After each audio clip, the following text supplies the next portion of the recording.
आप कहना चाह रहे हैं कि बीजेपी में जब तक थे उन्होंने काम कर दिया और आम आदमी में आते ही वो बदल गए। जो विधायक हैं वो भी बीजेपी से हैं, जो निगम पार्षद थे शुरुआत में वो भी बीजेपी से थे, तो 15 साल से निगम में ही बीजेपी है। तो फिर दिक्कतें कहाँ रही अगर बीजेपी हर जगह और आप फिर बीजेपी से वोट मांग रहे तो जनता कैसे विश्वास करेगी?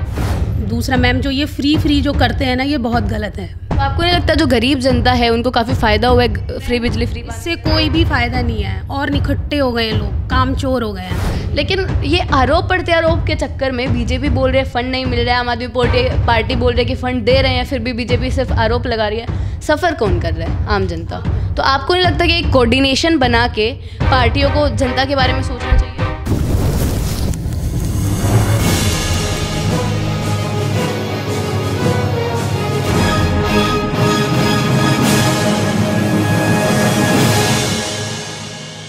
नमस्कार, आप देख रहे हैं नेशन लाइव और मैं हूं आपके साथ रवीना। अभी हम गोंडा विधानसभा घूम रहे थे, हर वार्ड में जाके लोगों से जो बातचीत है, जो जनता की बात है, ज़मीनी हकीकत है, वो जान रहे थे। तो फिर बात आ जाती है कि जो जनता के सवाल आते हैं उनका जवाब कौन देगा? प्रशासन देगा। जो यहाँ के प्रत्याशी हैं उनका आगे का क्या प्लान है 5 साल का, जो जनता की मांगे हैं वो कैसे पूरी करेंगे, क्या उनका विज़न है 5 साल? अगर जनता पहले उनको पार्टी अगर टिकट देती है और फिर अगर जनता समर्थन दिखाती है तो क्या क्या उन्होंने सोच रखा है कि 5 साल में कितना काम करेंगे। तो हमारे साथ मौजूद है रेणु संजीव कश्यप जी, यहाँ से जो है ब्रह्मपुरी वार्ड 47E वार्ड, वहाँ से भावी प्रत्याशी हैं बीजेपी से। तो इनसे बातचीत करते हैं कि क्या इनके मुद्दे होंगे अभी चुनाव के लिए, या क्या क्या इन्होंने सोच रखा है कि जनता के विकास के लिए काम करेंगे। नमस्कार मैम। मेरा नाम रेणु कश्यप संजीव जी। और आपने तो देखा ही होगा, यहाँ से जब आए होंगे सड़कें टूटी फूटी, शिविर भरे पड़े हैं पूरे। तो बस मतलब इतना गंदा माहौल है यहाँ का, बहुत ज़्यादा गंदा माहौल है मैम। तो बात ये आ जाती है कि जो पार्षद थे यहाँ से राजकुमार बल्लन जी, शुरुआत तो उन्होंने बीजेपी से ही की थी, तो जो उनको ठीक है उन्होंने अब बदला कर लिया, वो हो गए परिवर्तित आम आदमी पार्टी में, लेकिन जब शुरुआत की थी तो क्या शुरुआत में भी उन्होंने कोई काम नहीं किए इस क्षेत्र में? किए थे, फिर बीच में बंद। मतलब आप कहना चाह रहे हैं कि बीजेपी में जब तक थे उन्होंने काम कर दिया और आम आदमी में आते ही वो बदल गए, वो काम नहीं किया उन्होंने? नहीं, वो तो हमें नहीं पता कर रहे हैं नहीं करा, लेकिन जब यहाँ थे तो जब भी इतना अच्छा कुछ अच्छा इतना नहीं करा कि जो हमें लगे कि हाँ बहुत अच्छा इन्होंने किया है। तो आपके क्या मुद्दे होंगे फिर अगर वो जो नहीं कर पाए? तो ऐसी क्या चीज़ें हैं जो आप जनता के लिए कर सकते हैं? नालियाँ बनवाना, सड़कें बनवाना, शिविर जो जगह जगह भरे हैं, वो गलियों में इतना पानी रहता है। तो सीवर की आपने बात की, जो विधायक हैं वो भी बीजेपी से हैं, जो निगम पार्षद थे शुरुआत में वो भी बीजेपी से थे, तो 15 साल से निगम में ही बीजेपी है। तो फिर दिक्कतें कहाँ रही अगर बीजेपी हर जगह और आप फिर बीजेपी से वोट मांग रहे तो जनता कैसे विश्वास करेगी? मैम ये है कि जो उन्होंने काम किया वो उनके जैसा था, लेकिन हम जो करके दिखाएंगे आपको वो कुछ अलग ही होगा। मतलब अगर पार्टी मान लीजिए नहीं चुनती आपको किसी भी वजह से, तो क्या जो बीजेपी का और कार्यकर्ता होगा जिसको टिकट मिलेगी, क्या वो ऐसा कार्य नहीं कर सकता इस क्षेत्र में? शायद नहीं कर सकता जो हम कर सकते हैं। जी। तो अभी आपने बोला कि आप नालियाँ वालियाँ सब कुछ साफ करवाएंगे अच्छे से। अभी जो मुद्दा उठा रही है बीजेपी बार बार, एक ही मुद्दा उठा रही है कि केजरीवाल जी ने जो उनकी शराब नीति चलाई है उसके खिलाफ लगातार आरोप प्रत्यारोप चल रहा है।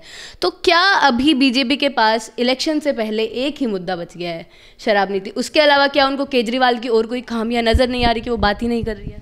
केजरीवाल की बहुत कमियां हैं मैम, शराब की तो है ही, और दूसरा मैम जो ये फ्री जो करते हैं ना, ये बहुत गलत है। तो आपको नहीं लगता जो गरीब जनता है उनको काफ़ी फ़ायदा हुआ है फ्री बिजली फ्री? इससे कोई भी फ़ायदा नहीं है और निखट्टे हो गए लोग, कामचोर हो गए हैं। उन्हें पता है जब फ्री बैठे हुए हमें मिल रहा है तो हम काम करें क्यों? मेहनत करवानी उसने छोड़ दी है बिल्कुल। लेकिन जो जनता टैक्स देती है उनका कहना है, केजरीवाल जी का कहना है कि जो जनता उन्हें पैसे दे रही है, अगर जनता को उसी पैसे से अगर वो फ्री दे रहे हैं तो क्या गलत है इस चीज़ में? मैम वो कुछ मतलब फ्री नहीं है, वो जो उनसे मतलब जो अच्छे हैं उनकी जेब से निकाल के वो गरीबों को दे रही है, लेकिन बहुत गलत कर रहे हैं मैम।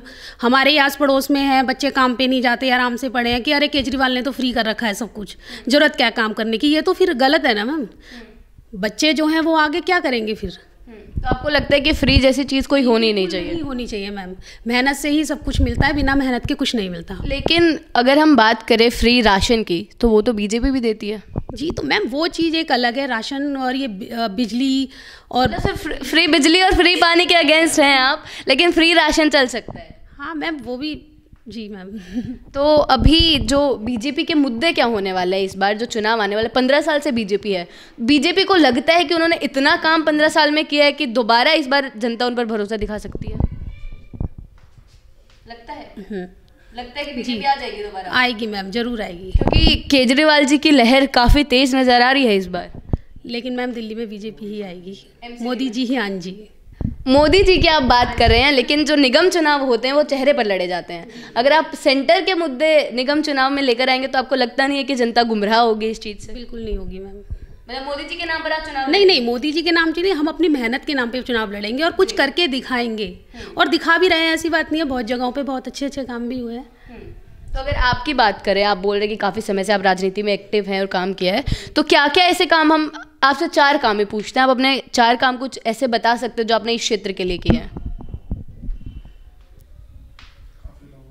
जी, रोज़गार मिला है मैम। अब एक्चुअली अब ये लॉकडाउन में सब कुछ बंद था, लेकिन हमारा काम फिर भी चालू था, चाहे अंदर ही अंदर करवाया, और हम लोगों ने 4 महीने की तनख्वाह भी अपने जो भी हैं उनको दी, रोका नहीं कुछ।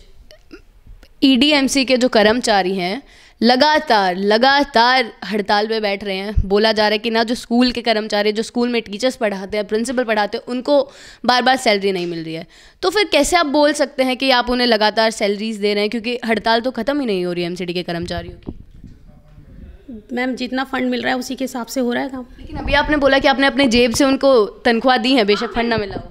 सबको तो नहीं, जो हमारे उसमें थे, जिनको हम जानते थे, पहचानते, जो हमारे पास मदद के लिए आता था, पूरी मदद की थी मैम जी।